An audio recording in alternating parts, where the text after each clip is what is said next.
What's your name again? Rick? Okay, Jadiel. Hey, I want to deal with you in your situation, right? It's cool. We can talk about the Jews all day, right? But I want to deal with you in your situation. When you look in San Diego, right? When you look, let's say right here, this 4-block radius. How good or bad has it been in the past, right? In this 4-block radius. Some bad going on over here, right? It ain't been good for a while. All right, go to Deuteronomy 28. Because what we got to do as a people, we got to question things, right? You ever do that? You ever walk around and say, you know what? Why is this happening over here? You ever been to La Jolla? You been to La Jolla? Okay. And La Jolla, is there a 4-block radius like this? Okay. Where's another place that you heard of? Like La Jolla. Poway. Who lives there? The Fortunes. Okay. All right. That's a good way of putting it, right? The so-called white man, right? All right. Now give me another place like this. Imperial Avenue. Who lives there? People who look like what? That look like us. Now there's common denominators between that, right? We gotta ask, right? Why is that happening, right? Because we live in it every day. No matter where you see our people, the environment's the same. Okay? That's something we gotta question. Deuteronomy 28:16. Give me 15 first. Deuteronomy chapter 28 and verse 15. But it shall come to pass, if thou wilt not hearken unto the voice of the Lord thy God. So God said, if you didn't listen to the voice of the Lord thy God. So that's what I need you to do for me. Real quick, say your name one more time, because I forgot. Rick. All right, I got you. I'm Jadiel. God said, Rick, if you don't listen to the words that are coming out of the Bible, go ahead.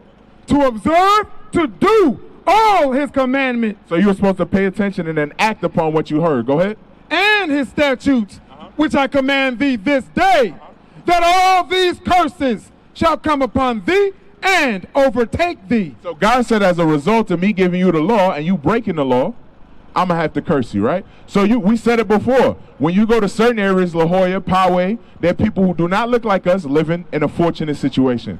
And then when we go to places like Imperial Avenue and right here on El Cajon Boulevard, there are people that look like us, right, living in an unfortunate situation, right? That's how you worded it. Give me verse 16. Well, listen to what God said now. Remember, he said, if you don't keep the commandments, I'm going to put curses on you. You with me, Rick? Now let's read one of those curses.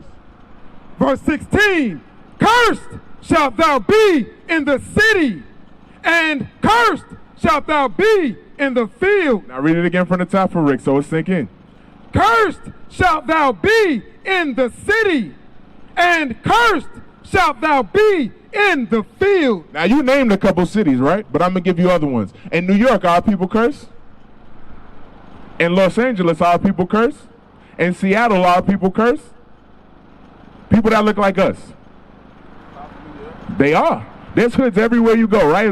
They say that. There's a hood everywhere in America, right? In every city in America. Why? Because God said no matter where you go, you was going to be cursed. Said no matter where you went. So exactly what you said. If you go to Poway or go to La Jolla, there's another group of people who lives comfortably. But somehow, everywhere where we at, there's a curse. The Bible's starting to seem true, ain't it? Read that again from the top. Cursed shalt thou be in the city, and cursed shalt thou be in the field. Right? Give me verse 46. So God said, cursed shall you be in the city, and cursed shall you be in the field. That's what he said. So everywhere we go, we curse. We can agree on that, right? We're on the same page. Now look how long God said it was going to last, because that's what we got to worry about, right? We walk around, we say, damn, I'm trying to get out of poverty. I'm trying to get up out the hood. When people rap, when they sell drugs, when they hoop, the goal is to get out of what? It's to get out of poverty, right? But God said, I'm going to put it on you. Now we need to figure out, how long did God say he's going to put it on us? Verse 46. Verse 46. And they shall be upon thee for a sign. So God said that curse that I put upon you is going to be upon you for a sign, right? How you know this is AutoZone? There's a sign on it. So God said when you want to identify who the Israelites are, I'm going to put curses on them, and you're going to be able to identify them with signs. You're going to be able to look at them and see them in the worst areas and say, those are the Israelites. That's how you're going to know. They're going to be cursed in the city, and they're going to be cursed in the field. That's a sign to you to know who you are. That's why I'm doing that to you. Read it again. And they shall be upon thee for a sign and for a wonder. God said they're going to be upon you for a sign and for a wonder. You're supposed to look at it and say, dang, why is this happening? Why is this happening? Why does this only happen to black, Hispanics, and Native Americans? Why are we subject to the worst places, the worst environments? Why are we killing each other? Why are we drug dealing and gang banging? Why we need a basketball or football to get out of our environment? Why do we need that? We should wonder about those things. That's why God said, I'm going to do it to you. Now imagine, if we was in La Jolla, would we ever think about coming back to God? Hell nah, because if you had everything you wanted right now, you would say, God don't exist. There we go. People like that do not believe in God. So God got to curse you for you to wonder about who is God and why did he put me in the situation I'm in. Read. And they shall be upon thee for a sign and for a wonder, and upon thy seed forever. How long? Forever. One more time. Forever. So how long are we going to be in the hood and in the ghetto? Forever. God said until you come back to my commandments, you're going to be in the hood and you're going to be in the ghetto. Everywhere you look, you're going to be able to identify the Israelites because they're not keeping my commandments, so I got to keep them in poverty so they come back to me. That's the only way. If they don't go through no suffering, then they're not going to change their mind. If they're not I could tell you a man that think. I could just look at you and tell. God is saying, I got to put you through hell for you to think. Hosea 5:15. I got to put you through hell for you to think. Hosea 5:15. Read this. Watch. Listen to this scripture. The book of Hosea, chapter 5 and verse 15. I will go and return to my place. You ever been in an argument with your parents? What they tell you to do? Go where? Go where? To your room? Get out of my face? Get the hell out of my house? Listen to what God said now. I will go and return to my place. That's a black man right there. He's telling you, I'm going to go to where the hell I'm going. You get out of here. Read. Till they acknowledge their offense. So what we out here to do is for you to acknowledge your offense. Your offense is you sinned against God. That's why you're in the hood and in the ghetto. God said he going to go to his place until you acknowledge what you did wrong. Go ahead.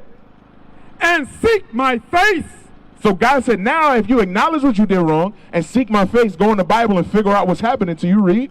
In their affliction, they will seek me early. God said, in your affliction, you will seek me early. Remember, you hear that, right? In your affliction. So affliction means pain, suffering, right? In order for you to seek God early, you need that. Just like your parents punish you, that's what God is doing to us. We used to scream black power while heroin was pushed. But at the end of the day, nothing's in vain. IUIC has been given a vision. The tents of Judah has risen. Many has attempted the mission. Minor murmuring, omitting, and missing the mark. Just reading that he had the flame of fire in his eyes gave us the spark. We on Paul's mission. We out on the road, purple and gold. From Mexico, Cuba, Haiti, Ghana, Sierra Leone. 144,000 boots banging, concrete crackling. These are our men repented at heart. The scriptures is proof. IUIC, we deliver the truth.